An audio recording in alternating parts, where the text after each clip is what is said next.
message from Coach Lucas after today's game? Just moving forward.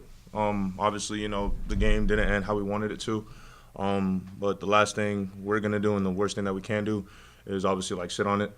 We got to move on to Syracuse, and obviously gonna watch the film, look at our mistakes, see things we could have done better, and just go from there. What do you think you could have done better? I know you haven't seen the film yet, but just for both of you, what do you think fell short tonight? I feel like just everything that we talked about, everything that we worked on in practice leading up to this game, we fell short in all those areas. Honestly, it's obviously frustrating when you come out with a loss. In some games, you can make mistakes and still win. One thing I just say to my guys, just in the locker room, everything, just we gotta care. Obviously, no one cares. I mean, no one doesn't care. I love all my guys to death. You play this game for a reason, and that reason is to win. And obviously, when you don't win, you get frustrated. We could get down on ourselves, but just like I said, we got to move forward, focus on Syracuse, because again, we're a great team. I didn't come here for no reason. Sheldon didn't come in here for any reason. So again, just we got to play our brand of basketball day in and day out, and just move forward. Sheldon, you were kind of keeping Miami in the game really in the second half. Can you just talk about your game in particular, and what was your assessment of what went wrong? Why were they able to pull this game out? I think everything just leads to the defensive end. We can do whatever we want on offense, but if we don't go down there and get some stops, the game's going to end out not in our favor. So I just think moving on forward, we just got to get back to our identity and just guard the ball, be in those gaps, and just be more desperate. Coach Lucas talks about us being more desperate to get these dubs, so that's what we got to focus on. For both of you offensively, these past two games at least has been a heavy first half turnover differential.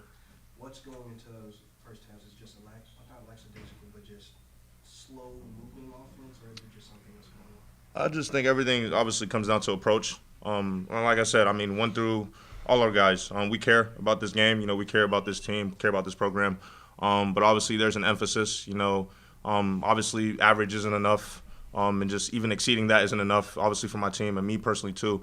I'm an overachiever. Shell's an overachiever. All of us, we want to achieve more and more and more. And I feel like every night that we go out and we feel like we didn't do enough, it hurts personally as a program.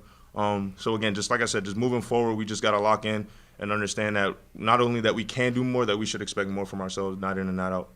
Sheldon, you mentioned defensively is an area that the team needs to improve on throughout the rest of the season. Just what are some of those specifics that you think the team can grow in on the defensive end? Just playing team defense, guarding the ball, and just we got to compete more. I feel like we make things too easy for these other guys, and when we go down on offense, it's not easy for us. So we just got to be able to compete and just play with some heart. And then you made two 3-pointers in 3 of the last 5 games. Just can you talk about that area of your growth this season and just your overall growth and confidence shooting 3 ball? My confidence is going to continue to grow. I work on it every single day. So I just got to shoot them, and they're going to fall when I shoot it the right shots at the right time. So it's just something I'm going to continue to work on.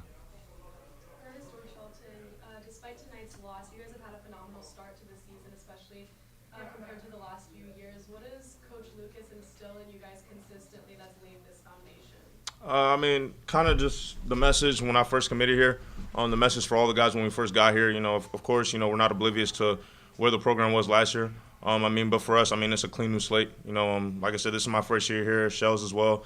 And I guess we got a brand new group. And just for us, it's nothing really that we're trying to make amends for, nothing really that we're, thinking of that happened and what happened and how things were. Just most importantly, just what we got to do right now, where we want to get to. Obviously, just like I said, we play this game to win. And literally, we want to be playing in April. You know what I mean? So we're just trying to get there. Dan, whether it be practice, game, off day getting treatment by any means necessary, just making sure we're doing all the right things all the time to achieve that.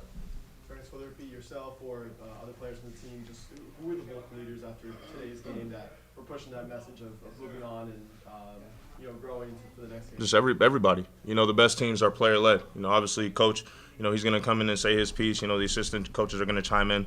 But, the best teams are player-led. 1 through 15 or whatever it is, all have a voice in the locker room. This locker room is not a locker room where there's a hierarchy whatsoever. Obviously, Trey, he's at the PG1 spot. Leak, he's at the 4.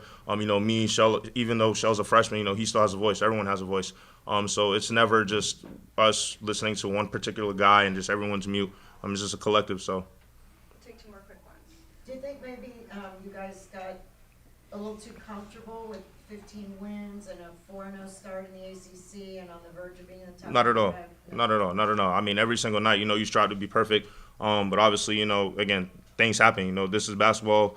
When you play this sport, you know what to expect, night in and night out. Whether the night goes your way or not, you know what to expect. And the biggest thing for us is just responding. The same thing, the message after Clemson, just respond. The same thing after this game, respond and moving on. So heading into Syracuse, like I said before, just continue to play our brand of basketball. We know the right things to do. Just got to come in tomorrow, watch the film, and just simply move forward. Did this one hurt a little more being a state rival and also a team that was not doing well? I think losing hurts either way. Being a rival probably has a little more to it, but coming out with a loss never feels good. So we just got to bounce back and build and just go into practice next day and just build off our mistakes and keep learning. Yep. All right, thank y'all. Appreciate y'all. Thanks, guys.